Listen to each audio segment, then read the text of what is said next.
Let's have some question from the section A MCQ for the coming board exam, class 12th chemistry. The first question is, in which case Raoult's law is not applicable? Raoult's law, which is applicable where the new force between solute and solvent particles equal to the whatever they are having between solute particle and solvent particles, and they are not means making association in the solution or dissociation in the solution. तो अगर हम बड़े ध्यान से देखें, urea है, urea will not make association or dissociation, it will remain same. Glucose में भी ऐसा ही है, because they are not working as a electrolyte, they will not completely dissociate. Same for sucrose. But अगर हम NaCl की बात करें, NaCl is a good electrolyte. During a solution, जब ये सोल्यूशन बनेगा तो ये यहाँ पे कंप्लीटली यहाँ पे डिसोशिएट हो जाएगा sodium cation plus chloride anion में. तो अगर मेरे पास 1 m NaCl है तो I will get 1 m of sodium ions and 1 m of chloride ions. तो यहाँ पे अगर 1 है तो मुझे 2 m हो जाएगा, क्योंकि हम जब सोल्यूशन बनाएंगे तो सोल्यूशन में दे विल बी मेक यहाँ पे डिसोसिएशन हो जाएगा, और कंप्लीटली डिसोशिएट होने के कारण यहाँ पे जो एबनॉर्मल मास हमें शो होगा, तो it is not, this will not follow the Raoult's law. Now come to the second MCQ. How many ions are produced from this? यहाँ पे coordination complex है, इसमें से कितने ions हमें यहाँ मिलेंगे? क्योंकि we know that whatever written in this bracket के अंदर जो लिखा हुआ है, ये central metal atom है और ये secondary valence है, ये तो dissociate बिल्कुल नहीं होंगे. बट ये जो बाहर है, ये क्लोराइड आयंस, ये प्राइमरी जो वैलेंसी है, ये आयनाइज हो जाएगा. तो 3 मुझे यहाँ पे क्लोराइड आयंस मिलेंगे और 1 मुझे ये यहाँ पे कैटायन मिलेगा.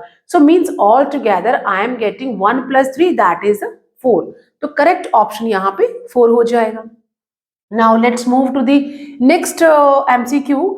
According to postulates of Bernard theory for coordination compounds, means here we are on the unit coordination complex, class 12th chemistry. Bernard theory जो है, which of the following statement is true? इसमें से 4 statements हैं and which is true. Let's start from the bottom. Both primary and secondary valencies are non-ionizable.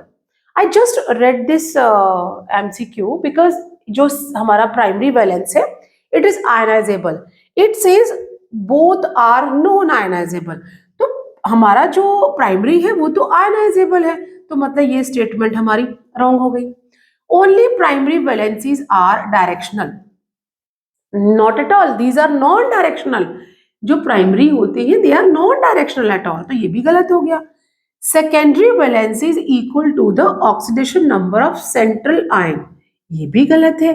Oxidation number तो हमें secondary से नहीं पता चलता, उसके ऊपर अगर चार्ज है या प्राइमरी वैलेंसीज है उन्हें सब काउंट करके हम ऑक्सीडेशन नंबर निकालेंगे. तो ऑप्शन बी भी हमारा करेक्ट नहीं है. Now move to the option A. Primary valencies are ionizable. Yes, यहाँ पे ये प्राइमरी वैलेंसीज जो है ये आयनाइजेबल हैं, बट ये जो ब्रैकेट के अंदर जो हमारा आइडेंटिटी है दैट इज नॉन आयनाइजेबल. तो हमारा ऑप्शन ए जो है वो करेक्ट है. Now move to the next MCQ. Across the lanthanide series, ये यूनिट हम D and F block class 12th chemistry से देख रहे हैं. तो across the lanthanide series, the basicity of lanthanide hydroxide, जब हम सीरीज में मूव करेंगे लैंथेनाइड में, तो जो हाइड्रोक्साइड बनते हैं लैंथेनाइड से, मीन्स यहाँ पे जो LnOH है, mostly they are having 3 valencies. जो लैंथेनाइड का ऑक्सीडेशन स्टेट है वो मोस्टली 3 है. तो यहाँ पे जब हम मूव करेंगे तो यहाँ जो इनकी हाइड्रोक्साइड, लैंथेनाइड हाइड्रोक्साइड है, उनकी बेसिकसिटी जो है वो क्या हो जाता है, डिक्रीज हो जाता है. Means they are becoming acidic, little acidic. तो यहाँ पे डिक्रीजेस पे हम जो ऑप्शन हमारा यहाँ पे जो करेक्ट हो जाएगा. So see you soon in next video with the more MCQs for your coming board exam.